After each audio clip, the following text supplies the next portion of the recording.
know some people have been struggling with this, a few people, but most people get it, essentially.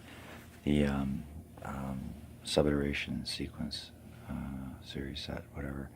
Anyhow, yeah, so I want to simplify this table so that like it's grade 2 level math, all right? Because this is confusing a lot of people. So I'm going to hit pause.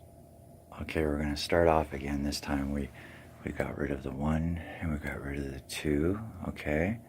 And now we're getting rid of all the even numbers because we don't need the 2 anymore. We're not using it. So instead of n plus 1 iterate, 1 would then 2 and then 3 and then 4 and then 5.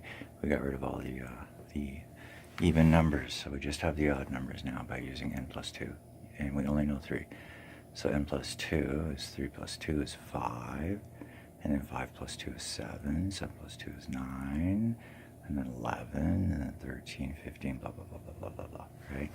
We know 3 is our first prime number, so we want to initialize our prime number. So to initialize it in the B set, okay, there's an A set in the other video, but to initialize it in the B set, we go prime squared, okay, is equal to initialization of B set, all right? So we know our first prime is 3, so we square it. Okay, and that 3 times 3 is 9. So we begin our 3 at the 9 point. Okay, so here. Okay, begin our 3 down here. Okay, at the 9 point. And then we just basically count down 2, 1, 3, 2, 1. Okay, now the first number here, 5 and 7, nothing fits in here in the B set, right? So we know they're prime, right? So before we go really any further in our table, we want to initialize our 5, okay, until our 3 hits up to it. And then we'll initialize our 7, right, until our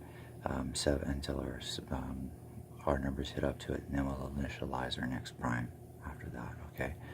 So, okay, anything greater than, anything less than 3 is prime, okay? Anything equal to 3 is a factor of that number, okay?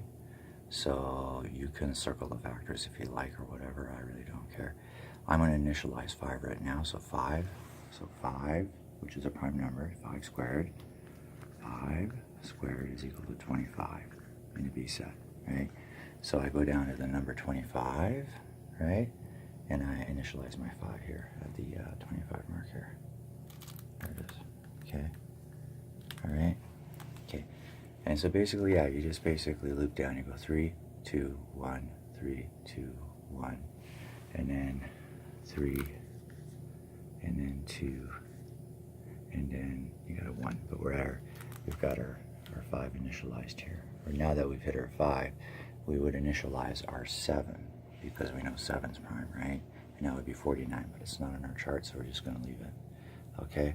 Now we begin our journey down. We go 3 and then 5, 4, okay, and then 2 and then 3 and then 1 and then 2 and then 3 and then 1 and then 2, okay, and then we go back to 5 because we've reached 1, and then we go 1, and then we go 4, okay, and then we go 3, okay, and then we go 3, okay, because it's how it works.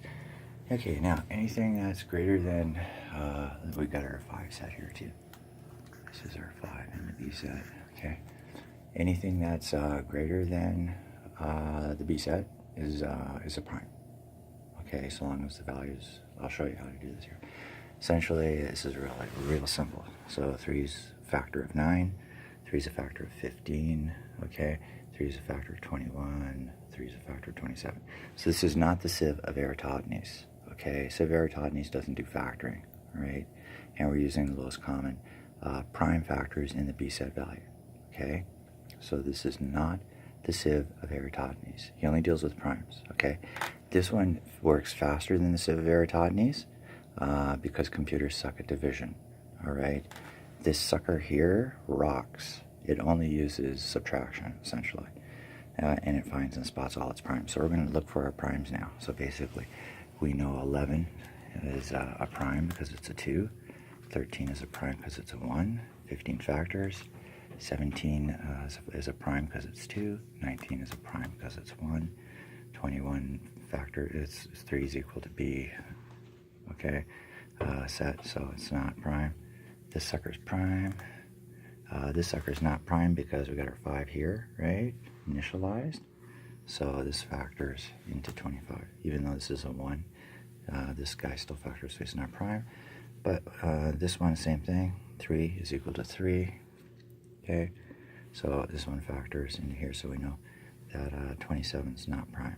But if we go down further, 29 is prime because it's 2, and then 31's a prime, and then our 3 factors into our 30, where the heck is it? Our 33, so we know that's not a prime.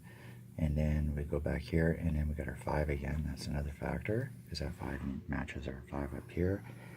Okay, and then our 37 is a prime, and our 39 is a prime.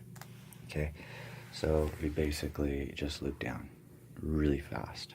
Okay, so this takes out all the other math that was involved. Now you're only dealing with one value until you reach 1, and then you just keep iterating over and over again.